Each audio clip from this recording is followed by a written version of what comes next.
without drugs, a budget without results, and sometimes as aid that comes late or doesn't come at all. And now, the pressure is rising. Global funding is tightening. Local needs are expanding. Conflict shocks continue. So the question becomes urgent. When aid shrinks, do institutions rise or do citizens carry the whole burden alone? Our guest today sits at that intersection of governance, advocacy, and frontline reality. Abubakar Sadiq Muazu is the Executive Director of Center for Advocacy, Transparency, and Accountability Initiative, CATAI, a civil society organization with programs across education, protection, peace building, livelihoods, and citizen accountability. CATAI has also worked with partners and coalitions in the development space and recently noted Muazu's election to the Nigerian Humanitarian Fund Advisory Board. Abubakar, welcome to this S24 Insight this afternoon. Thank you for having me, Halima. You're welcome. And this is really big for me because development space is a space I really want to understand. But just briefly, just take us through what interests you or what took you to the development space in the first place, just in a few sentences. Well, thank you so much for having me. It's a great opportunity for me to be in your studio to have this great conversation. For me, I believe as a young person growing up in the conflict zone of the northeastern Nigeria, it has exposed me to understand the real needs of what people need in terms of humanitarian needs, in terms of conflict devastation, and in terms of the realities of what or how people can bounce back better in terms of where they are to where they want to be.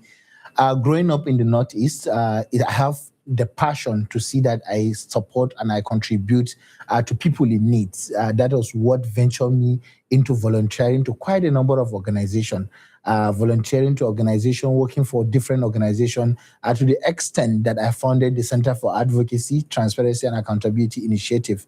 CATAI is a youth-led non-governmental organization that operates across the Northeast and beyond, currently in Nigeria. And we have been working around humanitarian development and peace-building nexus. All our works revolves on how we can strengthen the resilience of young people, the resilience of affected population, the resilience and bringing that gap or filling that gap that exists in terms of government support to ensure that service delivery reach to the people in need across grassroots communities. Most importantly, people have access to healthcare, people have access to education, people have access to quality water, sanitation, and hygiene, which will give back to their livelihoods and many more. So this is one of the key things, or I can say is my push towards seeing that I join this space, to add value, towards seeing that I join this space, to add the little contribution that I have by mobilizing group of young people to serve as ambassadors, to serve as volunteers, to serve as social workers in supporting this initiative. We started CATAI in the year 2018, and today I'm so excited to say that we're almost 8 years growing bigger to the verge of a group of numbers of staffs of more than 300 aid workers across Borno, Adama, and Yobe. So it gladdens my heart to see that we have made this level of contribution. We have worked with different funders, different donors, different institutions to add value to people in need across communities. That's really lovely for a young person. You've worked in communities, like you've mentioned, where governance is not speech, it's survival. When you hear citizens say government is far, what do they mean in practical terms, considering your experience? Well, I think the nexus of both humanitarian and development is key for me. That is how I started as someone that has been in the accountability space, and that gives me the opportunity to work closely with grassroots community. Governance, beyond just having understanding of this is our elected governor, people need to understand that there are elected representatives from the legislative arm of government to the executive arm of government, the judiciary, as well as knowing the intersection in terms of the local government structure, the state level structure, and the federal level structure. What will interest you to know is that most at times when you go to these grassroots communities, they are disconnected with the first tier of government that is with them. They don't even understand who is their own local government chairman, who is their own member state house of assembly, who is their own councillor in their ward level, and many more. So this disconnect them with what governance is all about, taking or pushing blames in terms of the center at the federal level, putting hands president, or at the state level, putting hand as the governor. So citizens have understanding of what governance is all about, understanding who need to do what at what level, who need to advocate for what at what level, who need to push for their interests at what level. So all of these things are gaps that we identify working at grassroots communities, because I tend to see that even citizens push some of these liabilities or responsibilities to their state legislators, of which, if you look at the mandate of a legislator, is totally different. If not because of election periods and other key things, you can't see people asking critical questions about what needs to be done and how these things need to be done. So I believe the gap at the grassroots community is understanding what the governance is all about. I just wanted to come to that. And also what? Yeah, and also beyond that, access to service delivery. Key thing that has to do with their human rights, which has to do with education, which has to do with healthcare, and which has to do with water, sanitation, and hygiene. So all of these grassroots across Nigeria, this is a major problem. But if you go to locations like the Northeast, you will tend to see that because of the impact of the conflict and because of the devastating destruction that happens across those locations, you will tend to see that displaced communities are being affected. Displaced people are moving, are roaming up and down to see that they have refuge as a place that they can have access to service delivery. Yeah, so in a nutshell, when they say government is far, it's because there is no understanding of the tiers of government and what everyone is supposed to do. Katai describes its work as strengthening service delivery through advocacy and citizen empowerment. In 1 minute, what does service delivery mean on the ground for you? Well, for us, as I mentioned, service delivery is to see people have access to basic needs of life. Most importantly, people have access to healthcare, education, water, sanitation, and hygiene. These are key basics that, as human, you need to have this thing before any other key thing. And beyond that, our work intersects between both engaging with the government and engaging with the humanitarian space. We have been providing humanitarian intervention across a lot of communities in the Northeast. But beyond that, we do advocacies to engage with government, to strengthen institutions, to advocate for policies that will be sustainable in terms of budgetary allocation, budgetary releases, and as well as budgetary implementation across these communities. So we work around to strengthen government understanding that, these are the priorities of citizens. Beyond just sitting at the center of governance to say that, we want to implement A, B, C, and D, there is a need to engage with community people to understand the citizen-driven needs beyond just the executive-driven needs and the legislative-driven needs. So for us, advocacies, when we talk about it, is how we engage with government to understand the realities of the work of these people. For us, when we talk about service delivery, is seeing people have access to this basic need of life, particularly water, education, and health. That's really interesting to know. In many conflict-affected areas, the state is present as security, but absent as services. Why does that imbalance persist, especially in places or states like Borno? Well, I believe to some extent, if you study the conflict very well, sometimes conflict do emerge as a result of scarce resources. And sometimes conflict do emerge as a result of limited resources that create a kind of fight and other cases.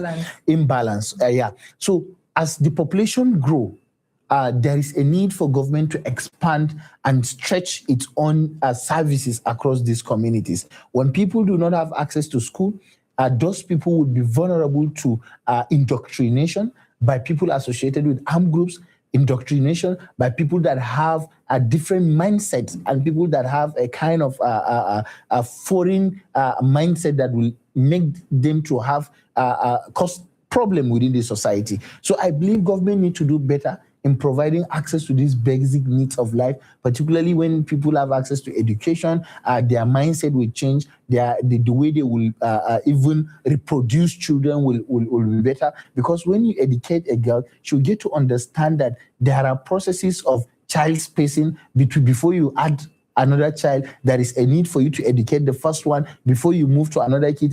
Even the sexual reproduction perspective will improve, because you will tend to see that you have reduction in maternal mortality and many more. So these are key issues that when government puts systems in place, when government put these services in place, it will at the end of the day add value to how the governance index will be reviewed. And within the society, you tend to see that conflict is being reduced drastically. You tend to see that insecurity is being reduced drastically. So barest minimum. Exactly. And Let's talk trust. When citizens stop trusting institutions, what replaces governance? Community leaders, NGOs, informal networks, or despair? Well, for me, I think when citizens distrust government, the next key thing is that to some extent, if the community people provide them with what they want, they trust them. And if the NGOs do provide them what they want, they trust them. And as well, I want you to understand that if people associated with armed group can provide them with what they want, they will trust them.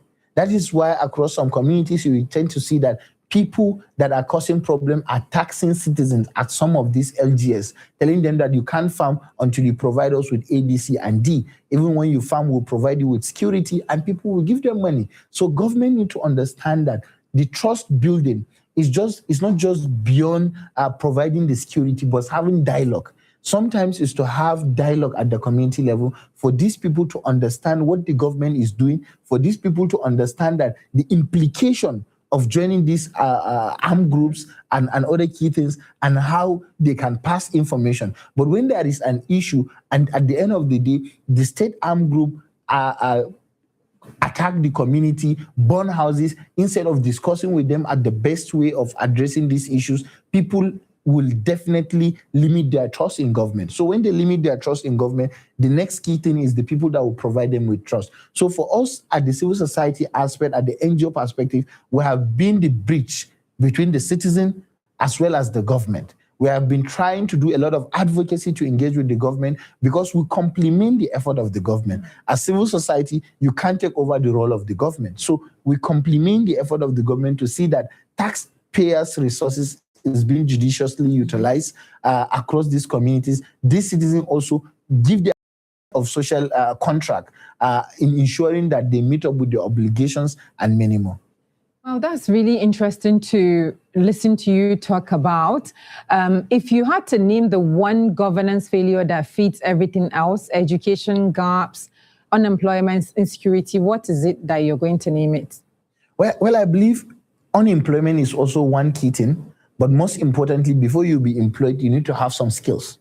So education is one major thing. So education, when you strengthen the education institution, you will tend to see that aspect of security will improve, aspect of employment will improve, because the kind of education that you provide matters a lot. If you are given an education that has to do with social skills and other key things, you tend to see that you are producing young people. You tend to see that you are producing amazing, talented people that will add value to the entire country as a whole.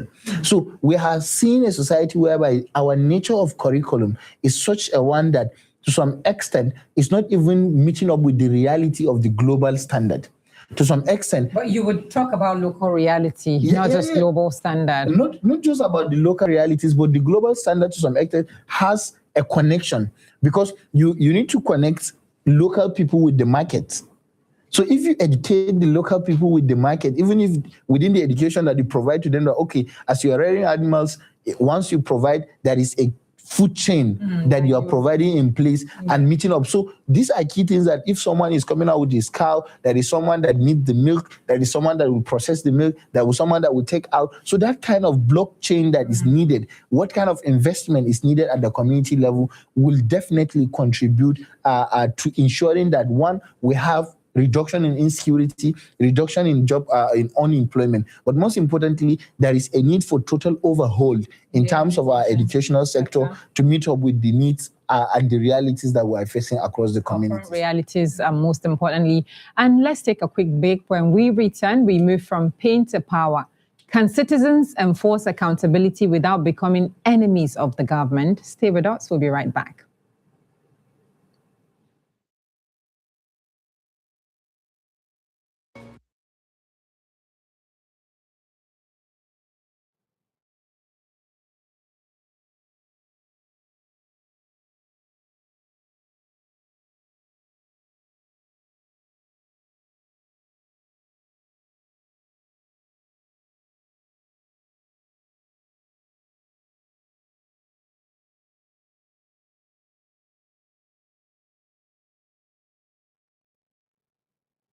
Welcome back. If you're just joining us, it's still S24 Insight, where we've been speaking to the executive director of Katai and in person of Abakar Sadiq Moazu, who has been doing a lot in terms of changing the narrative in the development space in the northeastern Nigeria, in extension to the whole of Nigeria, because when a region is affected, of course, other regions fill the gap, and sometimes it trickled down. And let's move to the part of citizen accountability, budget tracking, procurement and proof.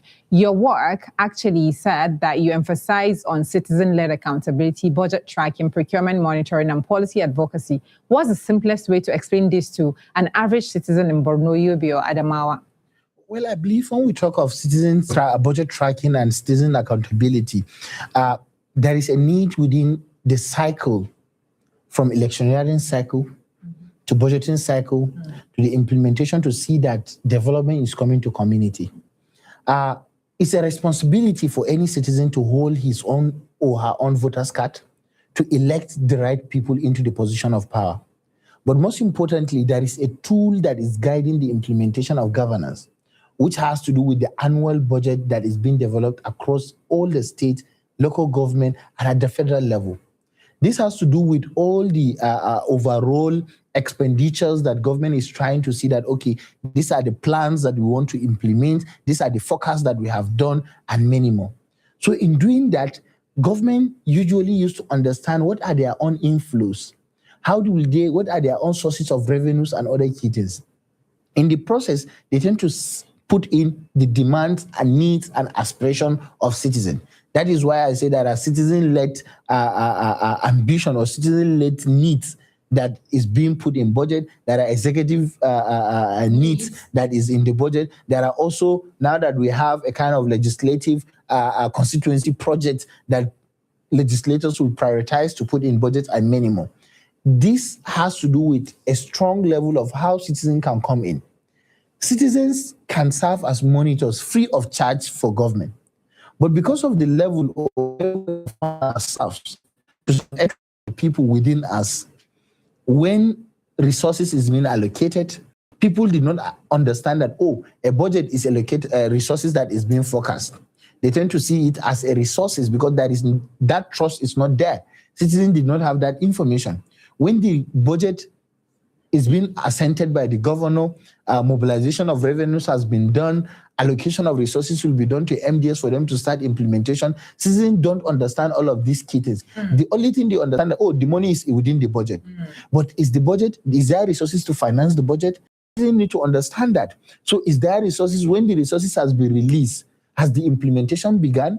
Someone can start implementation of certain things, but by the time the implementation began, you tend to see that the work will stop. The next releases has not been done. But if government is providing this information, releasing this information for citizens to be aware that, we have given so million of naira to Halima to implement so level of activities across community A, B, C, and D, citizens will be aware that resources with Halima. So when they did not see that action, they will hold Halima accountable and they will come back to government and help government. But because government is not willing to provide that information, people will not even know that Halima has that resources. And at the end of the day, that resources will be embezzled across those communities. That's really sad. That's really sad. What we are trying to see is that how can we provide access to this information? And I'm glad that in the past few years, there are a lot of improvement across the federal level and at the state level with the SIFTA's support. That is the State Transparency and Fiscal Accountability Support of the World Bank, where budget documents are being released on website as an open source, where accountability Federal Auditor General's accountability report are being released. But citizens at the grassroots level, we need to demonstrate it by having citizen-driven budget, simplifying what all of this English of revenue expenditure, capital expenditure, recurrent expenditure, whatsoever, to simplify it for people to understand that, this is what we are dealing with and this is how it should be done. So our own interest is to see that a common man in grassroots community have access to this information, that when he sees something is being constructed in his own community, he can ask questions that are very important. Even the contractor will be like, oh, so they have access to this information. Let me work in line with the BOQs and other key things. So these are key things that we aspire to see, and some of the little things that we do as an institution. Thank you. BOQs, you mean bill of quantities, because maybe in a layman, we don't know what BOQ is. Thank you. And I think let's look at what Nigerians used to say. Many Nigerians think budgets are government business. What is the strongest argument for you? Is it just government business, or they need to key into it? You see, that is why I said it's important. As people, now that we are approaching the election period, you tend to see people trying to join the electoral cycle. But by the time when these elected leaders are being elected, people forget the fact that there is a need for them to also follow up with the budget cycle. The budget cycle starts with the stage from the release of the call circular, the release, the appropriation stage, that the preparation stage, where the state executive from the Ministry of Budget and Planning can start having their own planning to take it to the state assembly, where the state assembly can do the appropriation processes, provide it back to the governor for assenting, implementation phase, monitoring phase. It's a cycle. You tend to see that some citizens can only clap to their governors when they are at the stage of assenting the budget, or when it becomes a bill, or when they are at the stage of presenting to the State House of Assembly by the governor. They will just escort him, clap for him that they are doing that. But beyond that, there is one key thing that they need to be part of the process.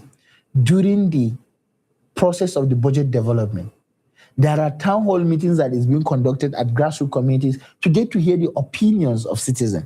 What are your own needs? What are your own priorities? How can you bring all of these needs into the realities of the budget? So it is important for us to see that when citizens have this access to information, they will contribute by being part of the budget formation.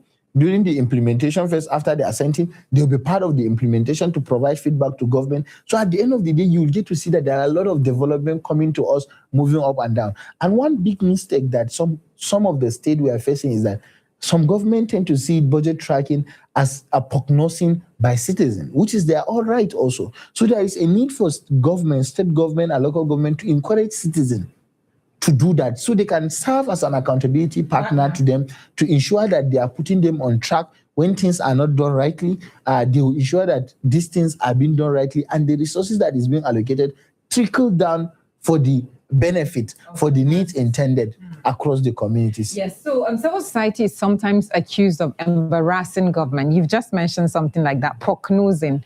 And how do you think we can hold government or our leaders accountable without turning accountability into like a fight?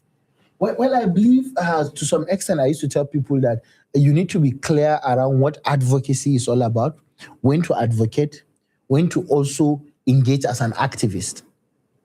So people mix up engaging as an advocate and engaging as an activist. Sometimes engaging as an advocate tend to give you room to have a dialogue, to mediate between government, citizens, and as well civil society organization.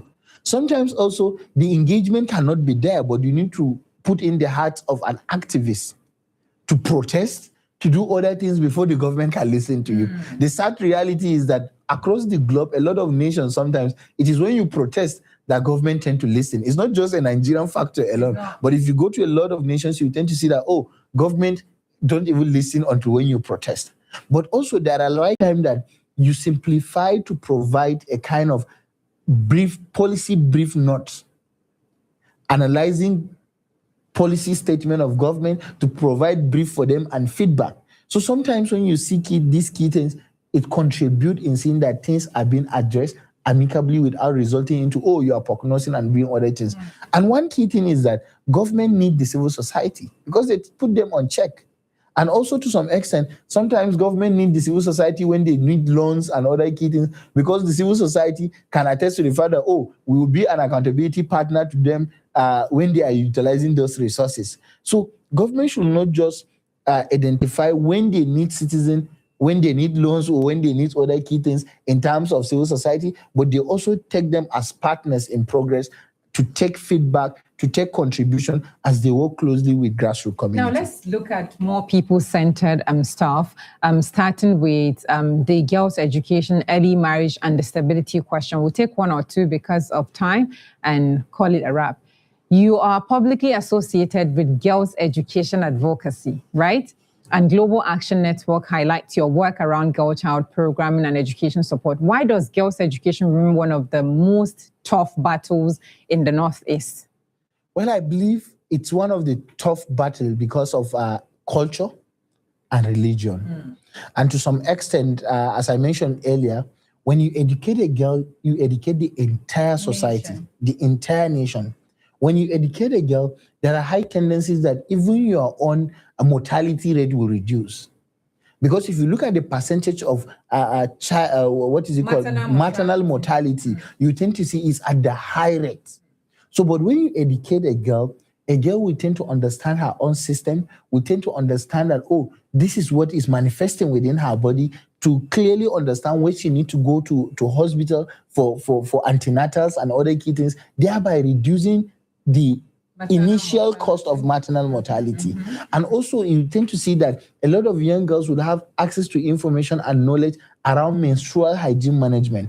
They will tend to differentiate between when they need to do what and other key things, reducing infections and other key things within the society. So this is very important, that when you invest in girls, that I encourage a lot of states across Nigeria that there is a need to have a gender-responsive service delivery unit in their own state. The gender responsiveness of that nature will contribute significantly on understanding the realities of women and the realities of boys. I have worked in Adamawa State. I have seen the nature of how they have been very supportive in terms of girls' education. We have worked to come up with education policy that is looking at the lens of gender in it. When they are budgeting, they look at the lens of gender in it. And likewise, some states that we have worked, even in Borno, we have seen a significant level of progress in that. So it's important to see how best within girl-child education to invest more in girl-child education, thereby reducing these key things. So government need to stand on their feet, but at the state level, at the local government level, and at the federal level,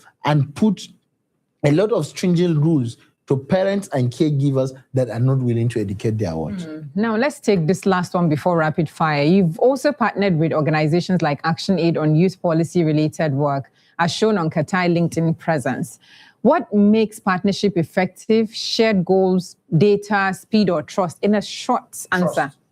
Okay. And then finally, if a governor is watching you this afternoon, what should they do in the first 100 days to protect vulnerable communities when aid stops or shrinks? Clearly understand the needs of the citizen by prioritizing these three key things: education, water, and health.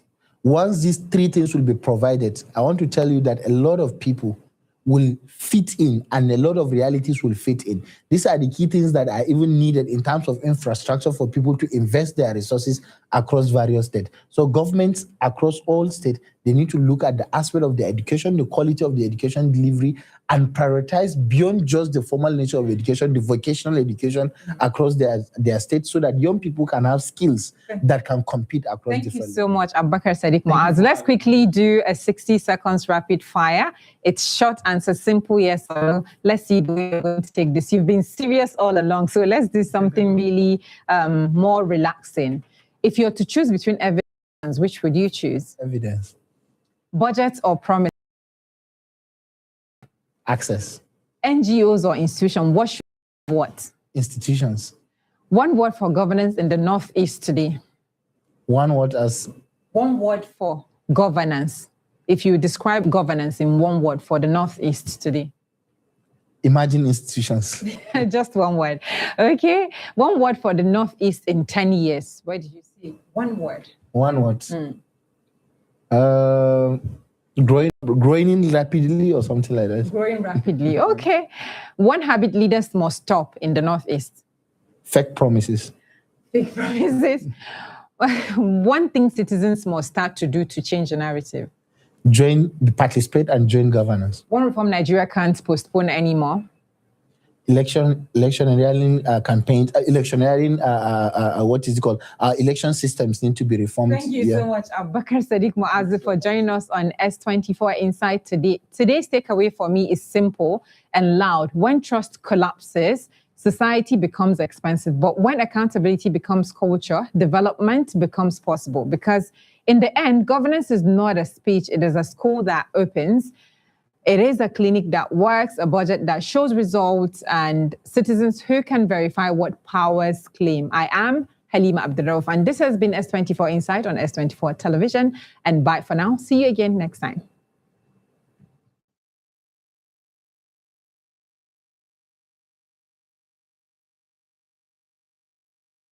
Z, come back.